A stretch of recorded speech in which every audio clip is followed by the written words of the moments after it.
Okay, Ian Trottier here for Discussions of Truth, and standing by for Ralph Pezzullo and Gary Bernstein to talk about their new book, basically, regarding stolen elections in the U.S. So I've got of course got this recording, but they will be joining me at any moment. Here we are.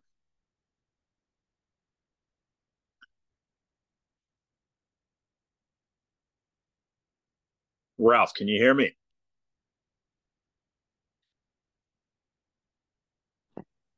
Ralph, are you there? Gary. Here in a second. Hi, how are you? Scary. Nice to meet you, Gary. Thanks for joining the show. You're breaking up a little bit. Your sound is kind of breaking up. My sound's kind of off. Okay. Well, it's probably the Wi-Fi I've got. Can you hear any of this that I'm saying now? It's better now. It's a little better. It was broken up just a little, sir, but it's good now. Okay. Yeah, great. Thank you. Nice to meet you. Nice to meet you, sir. Been looking forward to this, and we're just standing by, waiting for Ralph to join us. But Gary, tell me a little bit about yourself. You've done some incredible research here and work in regards to the voter fraud. But tell me a little bit about you. Yeah, I'm a former CIA officer.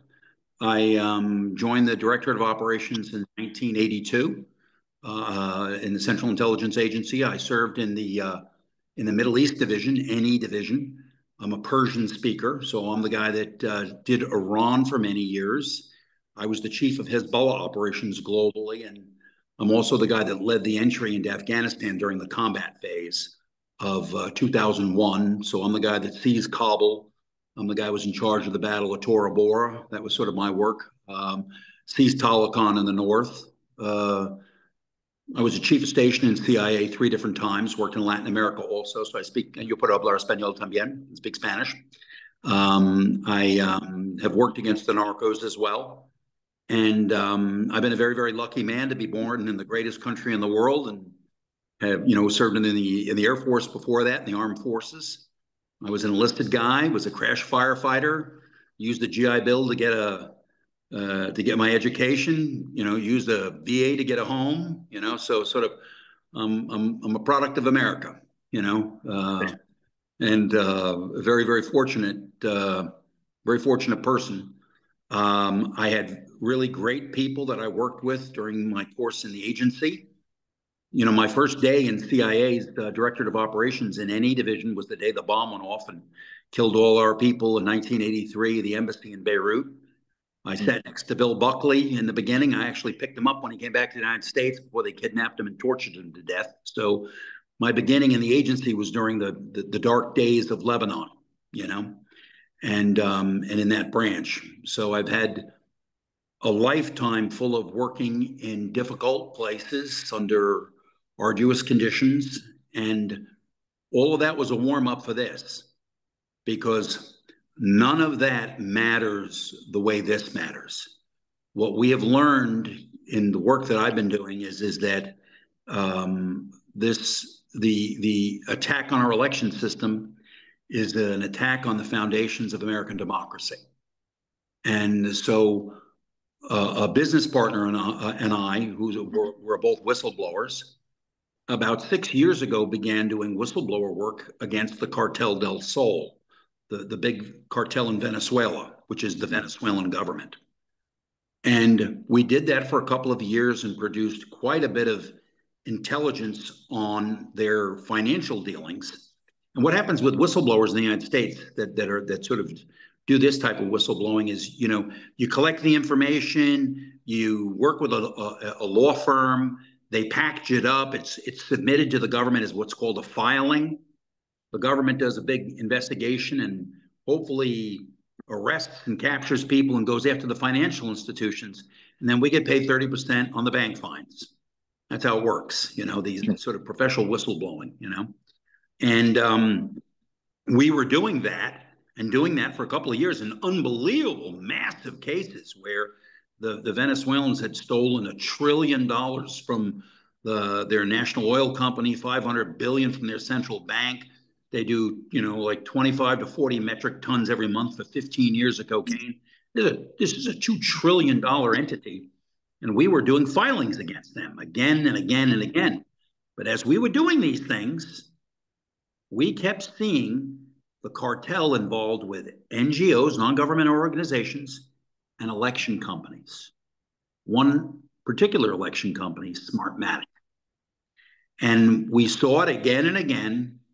And then after the irregularities of 2020, we realized that election company, Smartmatic, was the mother company of the companies in the US because it's provided the original technology and the source code.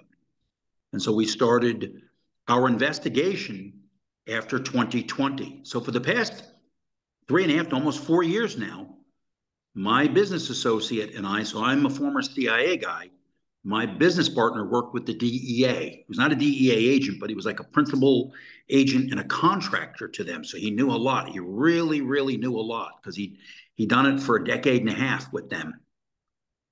So we had a lot of knowledge. And then we realized that Venezuela is the place where this election theft was born, was launched, and now a lot of other people are playing in the game. In the beginning, it was, the Venezuelans and the Cubans together. And since then, the Chinese jumped in, the Iranians have jumped in, the Russians know the game, they know what's going on. All of our adversaries know all about it. They understand everything. And the Americans have been completely naive and in the dark. And the institutions that we have constructed, CISA, the Cyber and Security Infrastructure Security Agency, has failed miserably. I mean, they got 2,900, they have 3,100 employees. They got a $2.9 billion budget.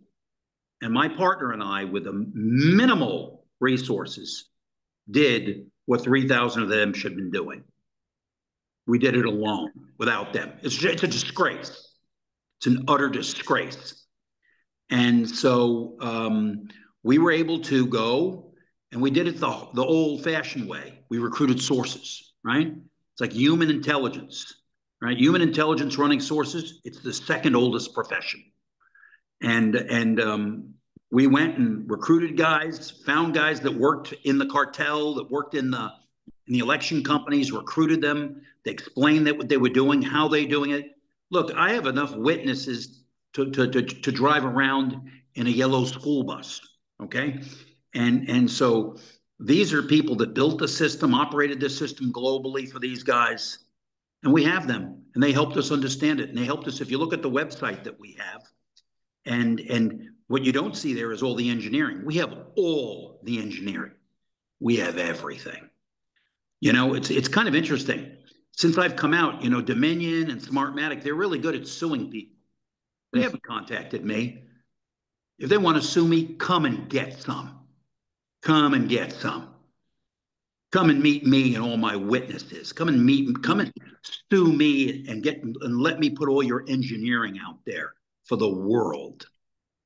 It's interesting too, and I thank you for bringing me on and doing an interview, because everybody else is afraid. Everybody else in the traditional media is afraid. They know we exist. Gary, is there? There's of course we've got a ton of questions for you. Well, I've got a few questions for you, and I'm sure you've got way more information. I want you to speak more than me, but sure. Is there anybody in particular that you want to mention? Of course, you can see perhaps that this is already being recorded. I don't know if Ralph's going to join us or not, but is there any media source that you want to mention to viewers, potential viewers, readers? So hoping to do a write-up with this as well, but anybody you want to mention that you've approached that have just simply said, no, this is too much, I can't. All of the people that we've gone to have said that, but that's, but let me go back and explain something. Part of the problem with this entire case is that 4 years ago, Rudy Giuliani, Sidney Powell, other people that said that it was election effect, we're under terrible time pressure, right? You had an election in November. You're going to have the president sworn in January. You got 3 months and a crime that took 20 years to build. There was no time for them. They had an idea of what it was, and it was just impossible for them to put it together. And then they all got sued. And they got crushed under this. My business partner and I took our time and went one source after another for several years. And we used the money that we get from whistleblowing, raising that stuff to finance ourselves. We did have one financier who was a very brave guy, wonderful guy that gave us money and helped us and worked side by side with us. I don't want to mention his name right now, but he's just really wonderful guy that helped us. But the biggest problem for all of this was that Fox News settled with them. We went to Fox News. We briefed Fox News. We briefed their attorneys.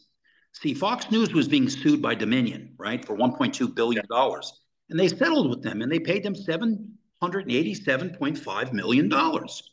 Well, we briefed Fox News' attorneys. We gave them a 3-hour briefing. We explained the history. We showed them the corporate documents. We showed them the engineering. We told them that we had witnesses. We told them we were willing to take our witnesses into their boardroom and let them hear from our witnesses. They didn't want any part of that. The board would never see us. But the law firm that was defending them had already spent $75 million. I was told, this may not be completely accurate, but it spent a lot of money, maybe $75 million, and they were planning to surrender. Even though they saw our evidence, they made the decision to settle with them, which made it almost impossible for anyone after that to fight these guys. Because if Fox would pay $787.5 million, they must be innocent, those guys, right? But you notice now Fox is being sued by Smartmatic for $2.4 billion. They saw us again. We went back and did another briefing because they fired their first general counsel. We went back and into their building and we briefed their new general counsel. He saw our thing and he was horrified. And so they haven't settled a second time. And now that we have my website up, we have a website up with the history of it. We have my videos. We're just putting up some documents to try to help poll workers and stuff.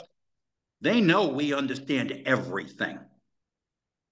We understand everything, And so so Fox News settled. Well, who paid the bill? Not Fox, their insurance company.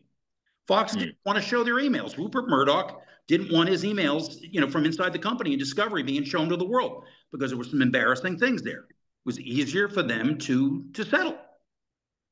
And then Newsmax was being sued by Smartmatic, and they just settled. I don't know what the settlement is private, but they made a business decision that it was cheaper to settle with them somehow. And so that settlement also made it difficult. So both the settlements of Fox and Newsmax have been considered by the public to be, proof of innocence. They're not innocent. They're stealing our elections. They've been stealing elections globally. It's a big problem. And so we kept at this, and everyone else, we went and we talked to Fox journalists, we talked to people at CBS, we talked to people, we briefed all sorts of people around the country. We went to the Congress. We met with a number of very conservative Congress people, and they were afraid. They didn't want to be sued. They didn't think they could get the support. They didn't want to stand on their own. We went to senators. There's one senator right now who's helped us a lot. He's a great guy. I don't want to put his name out there yet, but there's one senator that's been a real hero in this. He's from the West, the great man.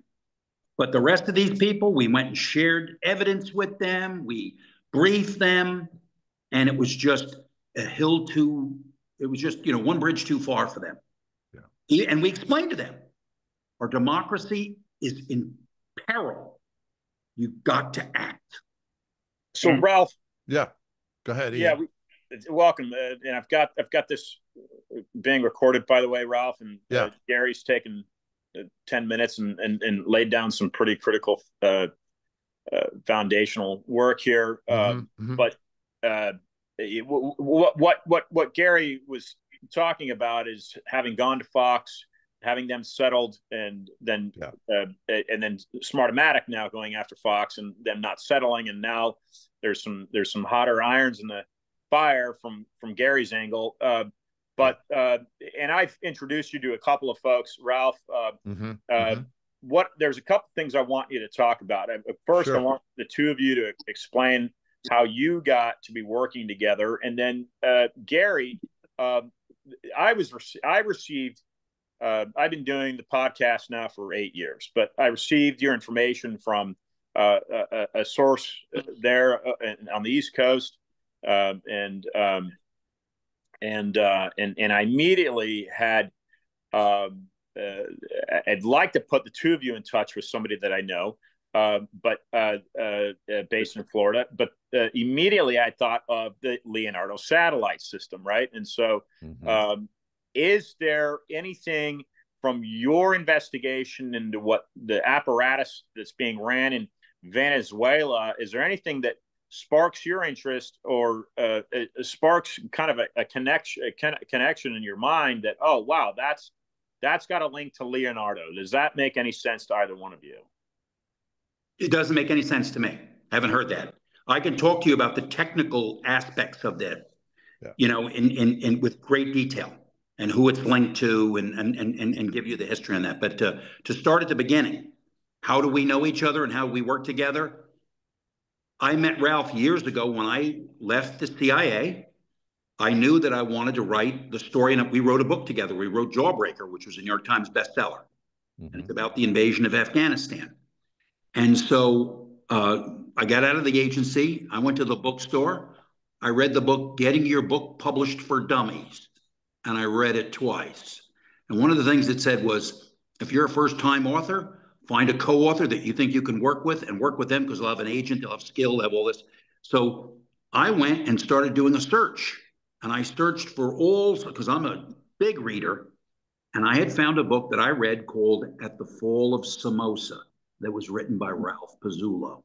And it was about the collapse of the regime in Nicaragua. And Ralph's father was the ambassador. And it's the story. And then Ralph wrote another book called Plunging into Haiti. And then he wrote a novel. I read everything Ralph had written, even before I met him. And then I called him on the phone and said, I'm a diplomat. I want to talk to you. It took him 5 minutes to realize I wasn't a diplomat. I was an agency officer. And so we met together in New York City. We sat down together. Yeah. And I wanted to write a book about capturing Tosomo Shirasaki. It was a Japanese Red Army guy that I captured, who was a bomber. And I hunted him for like 18 months. He had done a bunch of bombings. They had him in prison in Japan. He was a bank robber. They had him in prison. The Japanese Red Army hijacked a plane out of Mumbai. They dropped it down into Dhaka. They negotiated.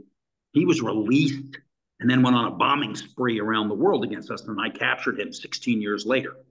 And so I wanted to turn that into a book. So I met with Ralph.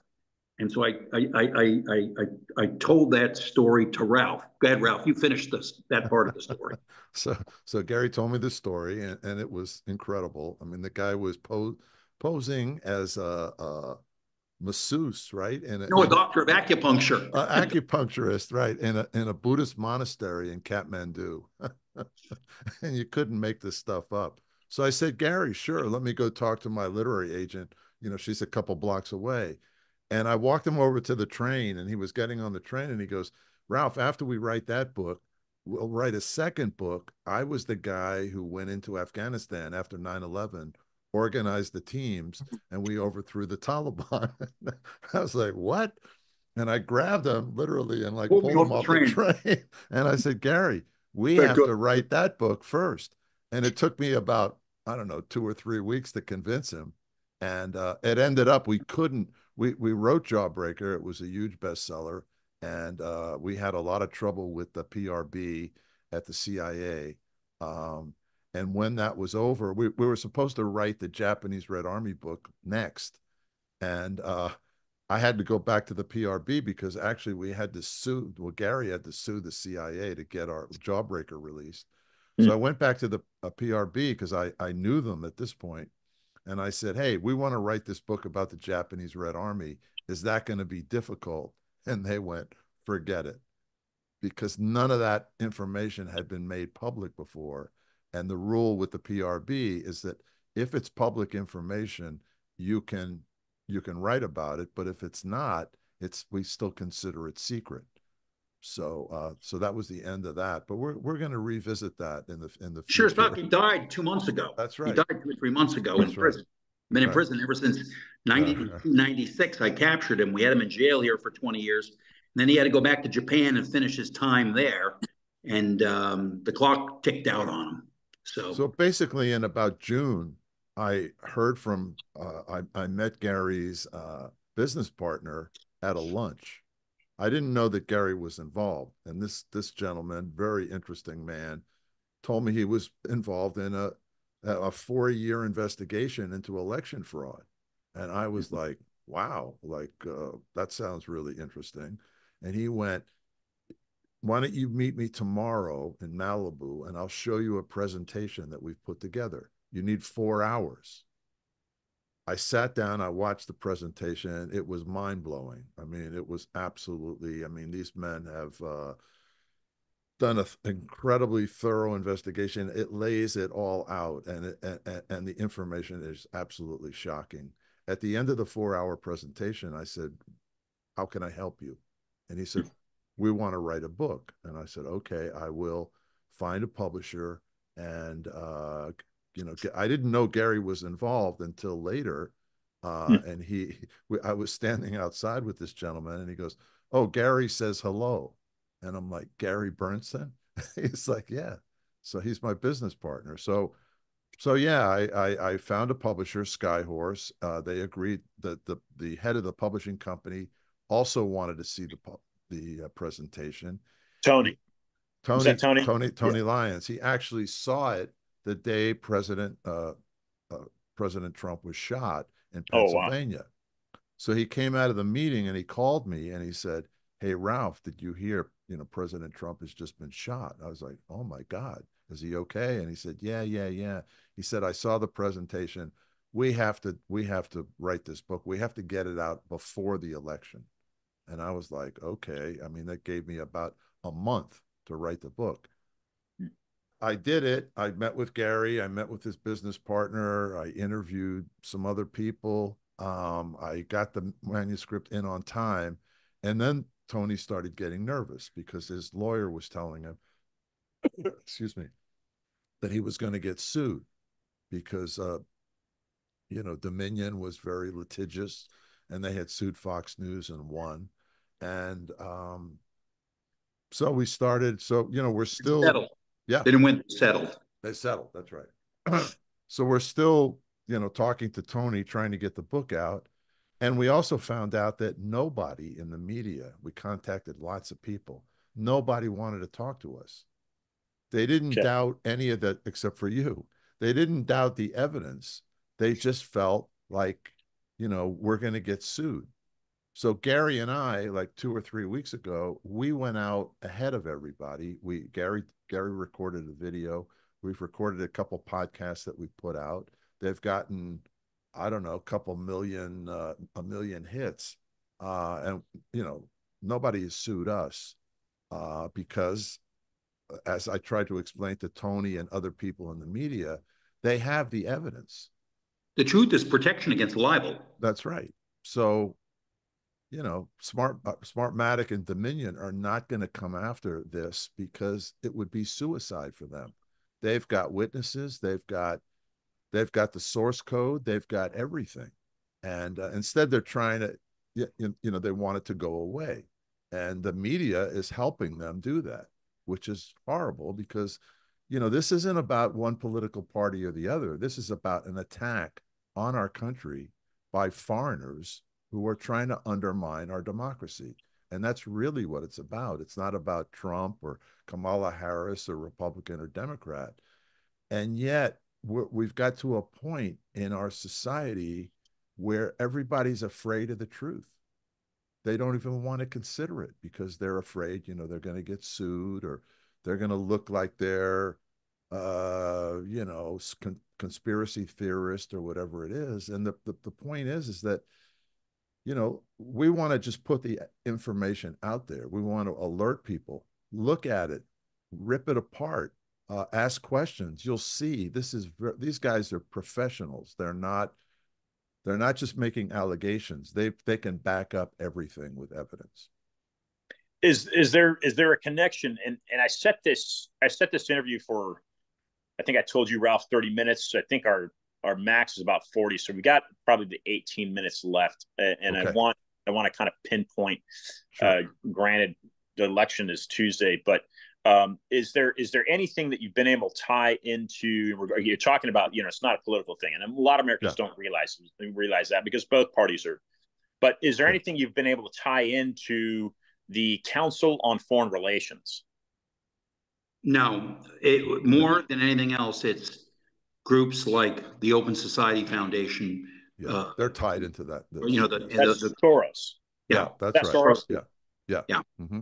Yeah, we have them in contact with these companies, and in close contact with these companies. So understand, Smartmatic gets created in 2003, okay, because to help Hugo Chavez defeat a recall referendum. All right, it's very successful. They build a source code. They buy their hardware in Italy from Olivetti. They buy lottery machines, put the source code in the lottery machines, win an election.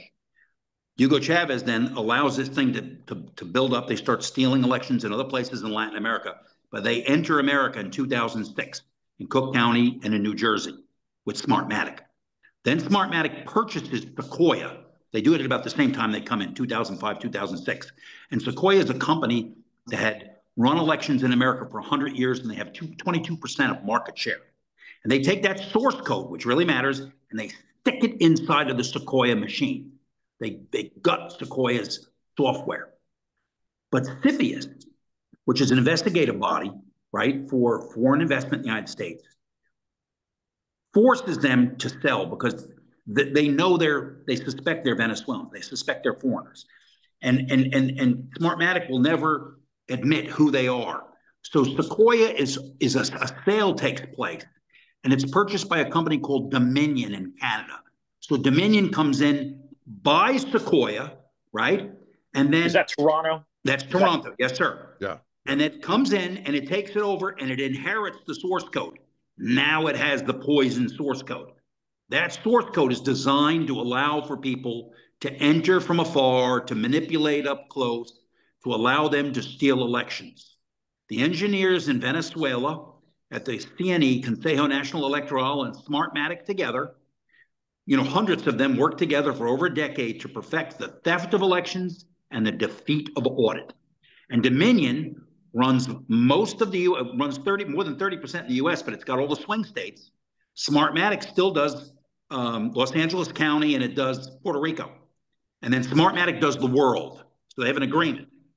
And these 72 countries in the world. 72 countries. They're stealing elections everywhere. This is like, remember, Venezuela, the Cartel del Sol, they're narco traffickers. They steal their own elections. They don't care about democracy. Anyone who wouldn't think that they would steal elections is a fool. They'll steal anything. Yeah. And so Dominion is their partner in this and is stealing in the U.S., but the bigger partner with Dominion is China. So Dominion opens an office in Belgrade, Serbia right now. So you have Serbian, Venezuelan, and Chinese software engineers that are managing and storing the data for swing state elections, and they're linked into, and so they have Huawei servers, and they're linked into servers in Hong Kong. So swing state in the United States, voting is literally controlled from an office in Belgrade, Serbia, and a bunch of Serbian, Venezuelan, and Chinese engineers have system administrator status and can put in whatever malware they want. They can manipulate it. And we are in a fight for our lives at the moment. Mm-hmm. Yep. It's shocking. So, yeah. So where do you see, just from your understanding of what's already basically invaded the systems in the country? Yeah. And based off of what happened in 2020, what happened in 2016, for that matter. And it goes back to 2006. That's when they started stealing elections here. And they've First stolen, presidential election they manipulated was 2008. yeah. And they've stole every elections. They've They've been involved with manipulated more every election since. State representatives, congressmen, senators. senators, Yep. mayors. Yeah. And is it this Venezuela-Cuban connection that's doing that, or do you think it's something Italian? Right? You've mentioned No, Olivetti. no, well, no. No, Olivetti no. was the hardware that they purchased, and Yeah. that they you know, because they were a typewriter machine, but they built lottery machines. The players are Venezuela and Cuba together gave birth to this thing, right? And the software now is in Dominion's machines and in some of the other companies here too have the same source code now. All right, and the big player now in America though is China. China is created the servers. They're partners. China built the office in Belgrade. They provided the Huawei servers. They provided these complex VPNs into their servers in Hong Kong. This is a really complex architecture has been constructed in the Belgrade office of Dominion that is allowing them to manipulate elections and defeat audit. Manipulate elections, defeat audit. That's what their mission is.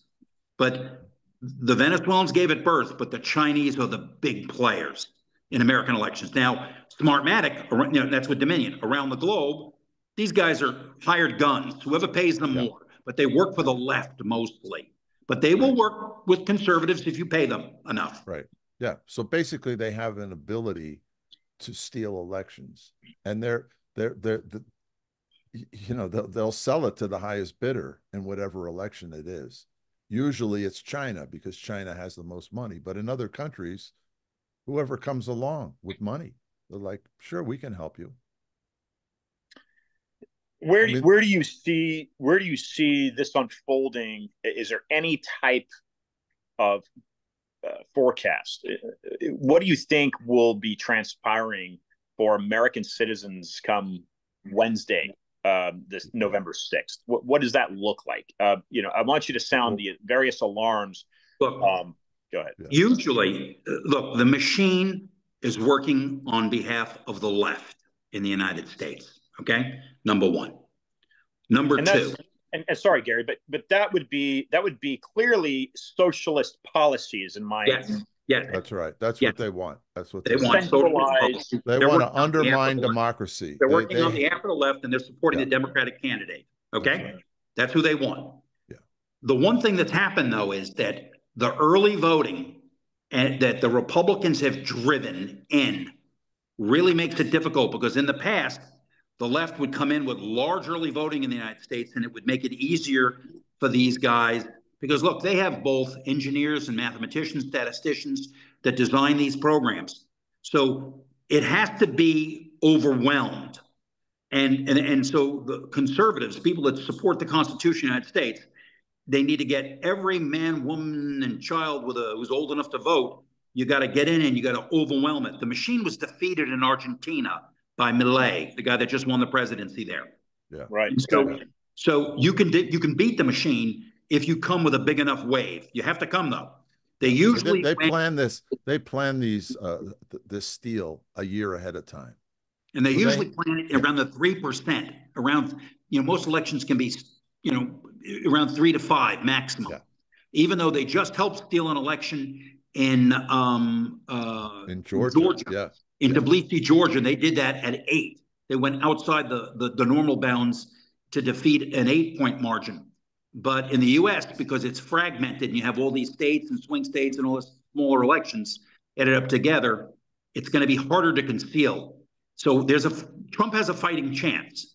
And the good thing is that the Republican Party did do a huge surge early on this, which counteracts the capacity of the machine.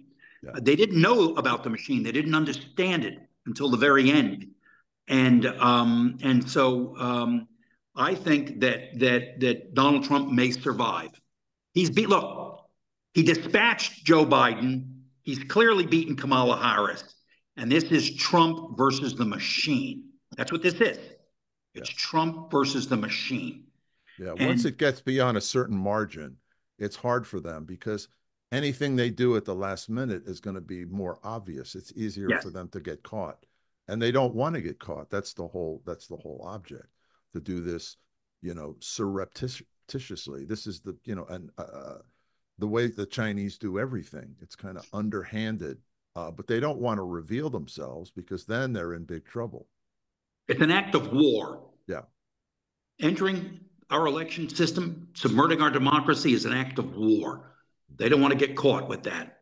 We know all now. We have their engineering, we have sources, we have witness, we have it all. And they are in trouble. And they know it because we've come out. We have a website, stolenelectionsfacts.com. Stolen elections facts. Go in there, look at the full timeline, and you'll see hundreds of entries that we have. And we have original documents. Look, the whole case is made right in there. We went to the FBI. We went to the Department of Justice. They wouldn't help us. We went to the Department of Justice 7 months ago, gave the full presentation. They won't even call us back. Merrick Garland has done such a great disservice to the country. The instability that we're going to face in the next 2 or 3 months is at his feet. He had a chance. The Office of Public Integrity was provided reporting that we had all this evidence. We were willing to give it to them. We have the bloody source code, Merrick, you idiot. We have it. And they wouldn't take it. Yeah. They wouldn't take it. It's just stunning. Yeah. It's been a huge failure by our whole our government, our national security apparatus has failed completely. And Americans are going to go through a lot of instability and uncertainty, and they don't deserve it. And part of it has to do with all the shift in focus after 9/11, right? Everything was shifted to the Middle East. All resources, all the best officers were focused on terrorism and Middle East terrorism. And Latin America was just sort of ignored. And another thing that Gary and his partner discovered was the amount of collusion and the Cubans were able to recruit people within our own government to hide what they were doing with Venezuela. And at the most senior levels. One of them, Manuel Roca, who was ambassador to Bolivia and had other high posts in the State Department, has already been arrested and is in jail. And this also is part of the information that Gary and his partner recovered. So the process of sort of uncovering this and finding the sort of corruption within our system has already started. Unfortunately, we're dealing with an election now, and this corruption is part of the problem. It's part of the reason that these people have been able to cover up what the Venezuelans and the Cubans and the Chinese are up to. Let's say this election you're able, or would you, with your information, your access with the source code, that sort of thing, would you be able to prove that this upcoming election was rigged? Would you be able to present that as proof? Yes, assuming it is rigged. We'll be able to with our sources and the source code and with our witnesses and our knowledge, and a number of them are going to flip. People that are here right now that are involved in this, our witnesses are going to point them out, and they're going to flip them. They're all going to look. They have two choices. They can either cooperate with U.S. authorities in an investigation, or they can go back to Venezuela and be killed by the cartel. Mm-hmm. And there are ongoing investigations in the United States. Yeah. For certain reasons that we're not quite clear about, certain DAs backed away at the last minute because they didn't want to be accused of interfering in this election. But all of this is going to come out eventually. They've seen the evidence and they're ready to file charges against people who are involved. The president of Smartmatic 2 months ago was arrested, was indicted, and had to turn himself into Miami, and he paid an $8.5 million bail. For what? For bribery on elections in the Philippines. And that bribery wasn't to get a contract. That bribery was to fix an election. Yeah. And he's in terrible trouble. Yeah. I mean, you mentioned, Gary mentioned the recent referendum in Georgia. The president of Georgia is now calling out Smartmatic because they've realized that the result of the referendum didn't match up with, was so far away from any polling that they had done previously. Something smelled, and that now they're starting to realize that Smartmatic ran that election with electronic voting machines, and they're accused. They've accused Russia of being involved in that. So we don't know. I mean, other countries are going to start to realize that they've been had as well, and that their elections have been compromised. Um, and so it's really a global system. And unfortunately, our foreign policy apparatus hasn't responded. The FBI hasn't responded. Uh, Homeland Security hasn't responded. The DOJ hasn't responded. It's horrible. But this is another aspect of this that the American people are going to have to demand investigation and arrest, because this is, it's This will be terrible. like the Hunter Biden laptop story, because DOJ has a case, but state governments are going to prosecute these people. Yeah. Every county has a contract with these election companies who have the source code and who have been stealing elections. And they will be suing them, and they will be prosecuting people, because in some of the ways they actually leave. We have information on how they enter the systems, where Dominion has left the keys. They leave the keys, you can find them and open it, and have system administrator. How do you get in? How do you get out? I mean, we can do all of this. They lay it all out in their investigation. I think there are 24 different ways into the electronic voting machines. And the reason that as Gary explained, the reason that they've been able to uncover all this is because they have the witnesses. They've recruited Venezuelan engineers who helped build the system, who helped build the source code. So there's no, they know exactly how the system works. They can take a county in a particular election and say, oh, they did it this way. And then in another county, they go, oh, well, they did it differently here, right? So, yeah. Let me ask this question. So Sure. there's a contingency financially funded by Mike Lindell, the My Pillow guy. Right. I'm sure you're familiar with the name at least. They've had lawyers, and he's tried to put together a movement to go after some of the players that, from his view, were exposed in the 2020 election. I mean, my personal feeling is that was completely rigged. The numbers just started flipping. I was in the, Right. I was Right. It watching was TV rigged. at 10 o'clock at night, and Yeah. it was insane. Right. We can What explain do you that. think, Gary? Go ahead. Yeah, what do you think What went they did was wrong this. on that move? Yeah. What they did was they went and hired engineers in the United States. They tried to back their way in engineering into the system. It was too complex for them. We went, found the sources that built the system, recruited them, got their cooperation, and then for the last 2 years, we've been bringing engineers out of the United States, and they've been sitting with our witnesses, and they've all been schooled on the systems, how they worked. The Americans had no idea. Our engineers were our sources were so much further ahead of the Americans. The Americans it was like kindergarten. I'm saying they didn't understand anything. And these guys that had been testifying for Mr. Lindell and others did not understand how anything worked. They got it now, because a lot of them have spent days with our witnesses, okay? And they've learned now how it operates. And so, unfortunately, there were certain Americans like Mr. Lindell and others that had people that sold them a bag of goods. They said that they had worked in the intelligence community, and they hadn't. They claimed all sorts of things. I actually worked in the CIA. I was a senior officer there. Okay, I did a lot of stuff there, but they had all sorts of other people that were fraudsters, and they paid them a lot of money. Yeah. And the problem is they made it more difficult for those that were seriously attempting to figure out and understand the crime and try to protect our democracy and our Constitution. I mean, they were right that there was fraud committed during the 2020 election. They were right, and probably their motives were good, but they're not professional criminal investigators, right?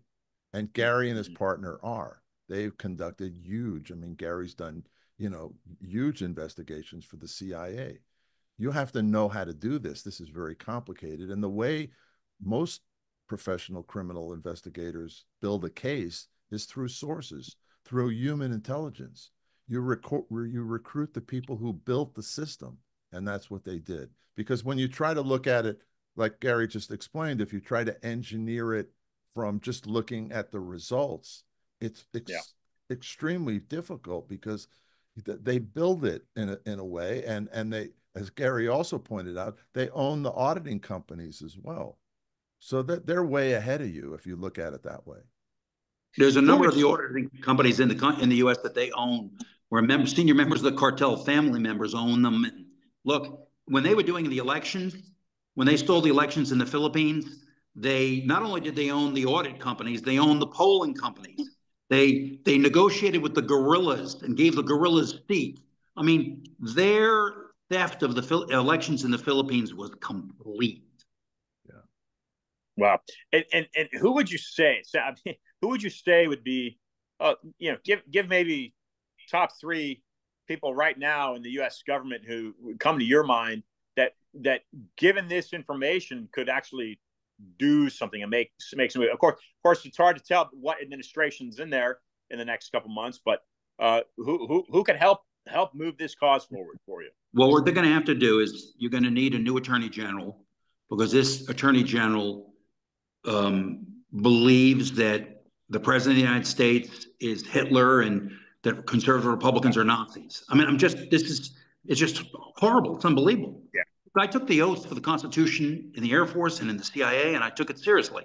And we didn't do this because of partisanship. We did this because we understood that the Constitution was under attack. Yeah. And the head of the FBI. I mean, how could you have 33,000 FBI agents, people in $1 billion, and not pursue this? Yeah. And CISA, the Cybersecurity and Infrastructure Agency, 4 years ago, when there was an outcry about irregularities in elections, what did the director of CISA do? He called the head of Dominion and the head of Smartmatic so they could help him message. So he called the criminals so that he could message. Wow. Yeah.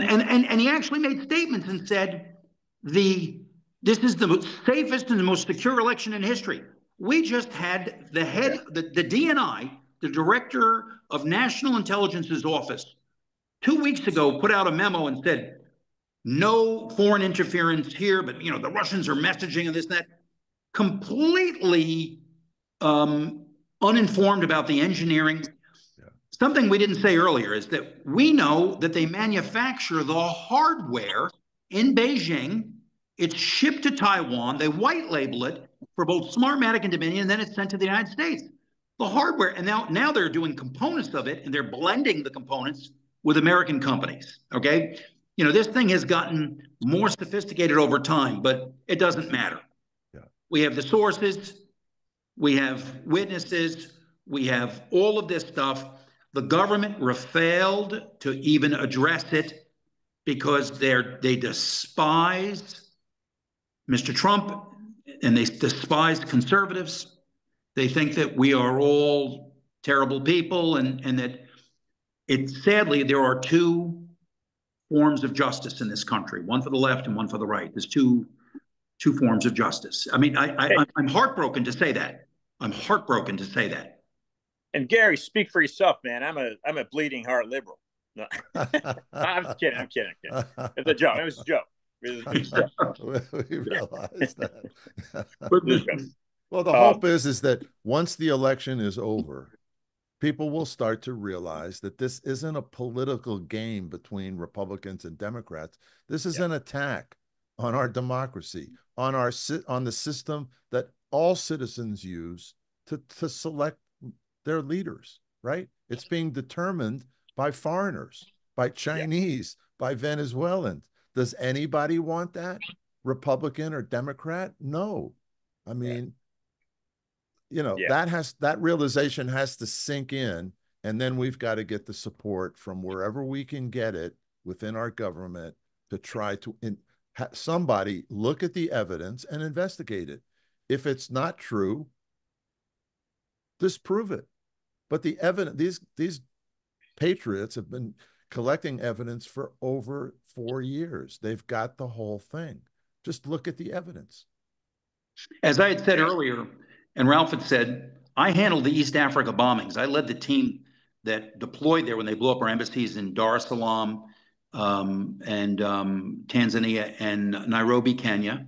I also, as chief of Hezbollah, had responsibility for the Khobar Towers bombing, and I had responsible and oversight for the bombings in Argentina, the Israeli embassy, and the EMEA building there.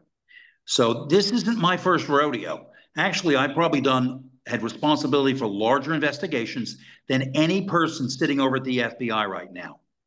None of them. You've done more investigations, call me. I'll send you a case of champagne, the most expensive champagne you can find. There ain't nobody there's nobody that's done the amount of time. Look, I'm 67 years old. I've been around a while, and have been doing national security work for a lot of years. When I left the CIA in 2005, at the very end of 2005, I wrote the book, did a couple of things. Then I went back to Afghanistan. I worked on a task force for the Department of Defense on improvised explosive devices because I was so worried about our soldiers being killed by car bombs. I spent another year out there again. I went back and forth to Afghanistan for years. So, I have a deep love for the country and its people, and this is just this investigation that we self-financed until we did find one financier who was a great guy that helped us in the investigation too. We were by ourselves a long time. Ralph has been great. Ralph came in and put his shoulder in there, and he's at it. And we're proud to have him with us on the team. And do you want to mention the other fellow you worked with? Is that a name you'd like? No, we don't want to give his name right now. No, he doesn't want his name public. Yeah, okay. Yeah. And the other part of this is that it's very complex, right? So it's not it's international. So you have to understand the history of Argentina, what's been going on there for the last decade, which is awful.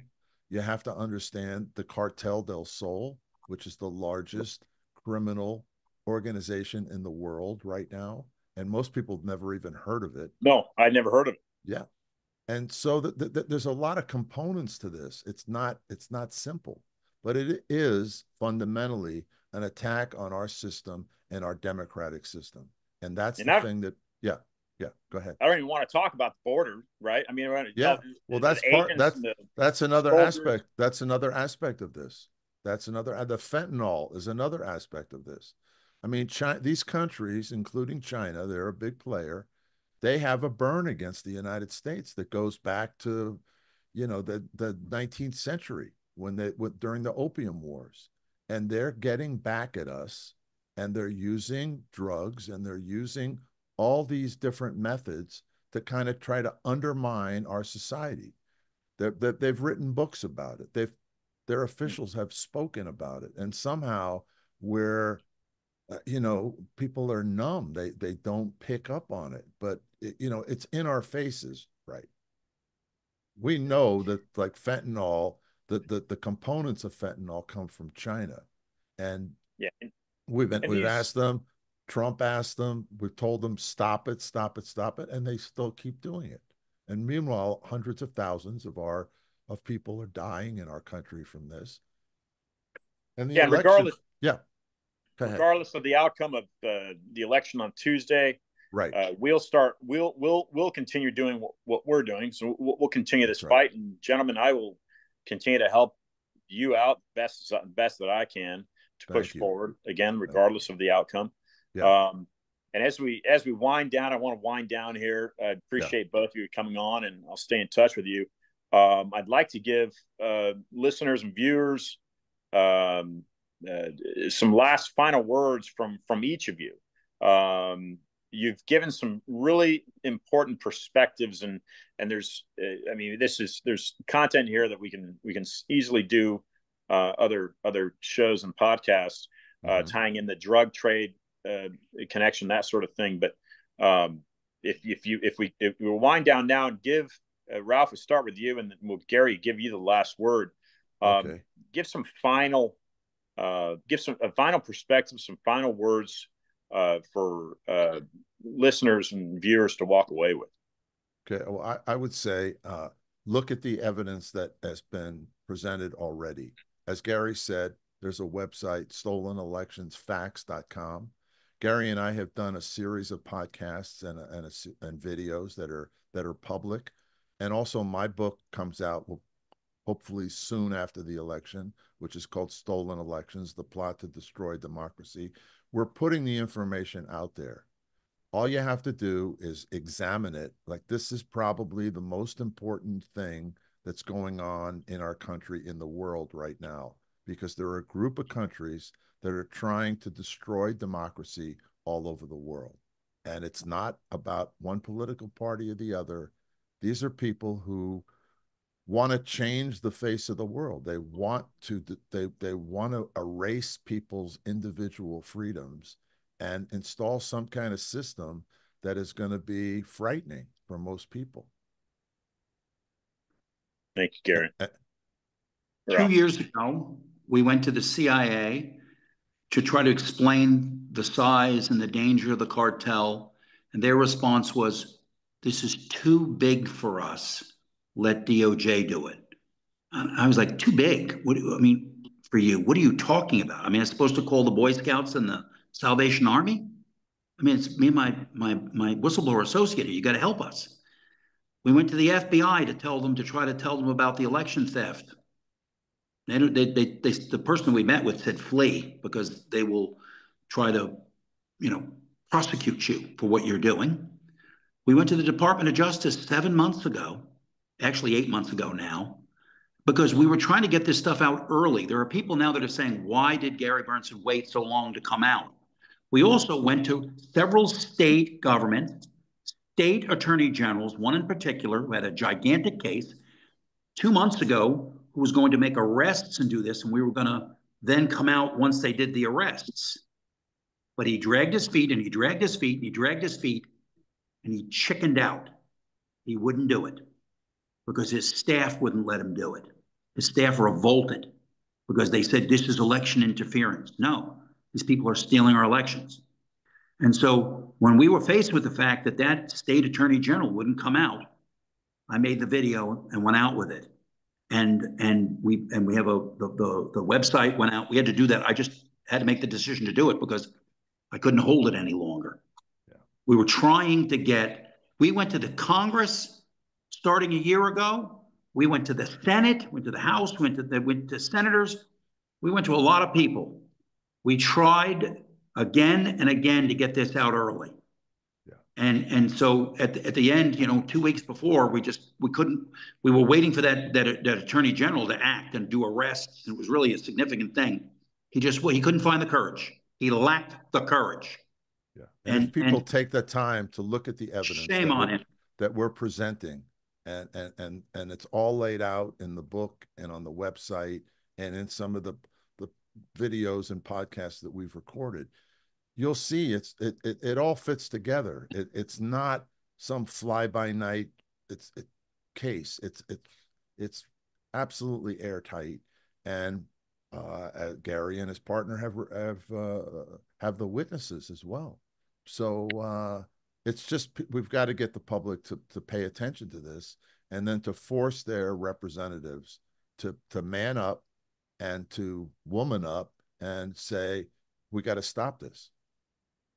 And the book's available now. Where can they get it? It's Skyhorse Publishing, Amazon? Yeah, Skyhorse. We're trying to get it out next week. It's been held up because, again, the publisher was afraid of being sued as well. But he has assured me that it will come out soon after the election, and it lays out the whole thing. Very, very readable. It's not that technical.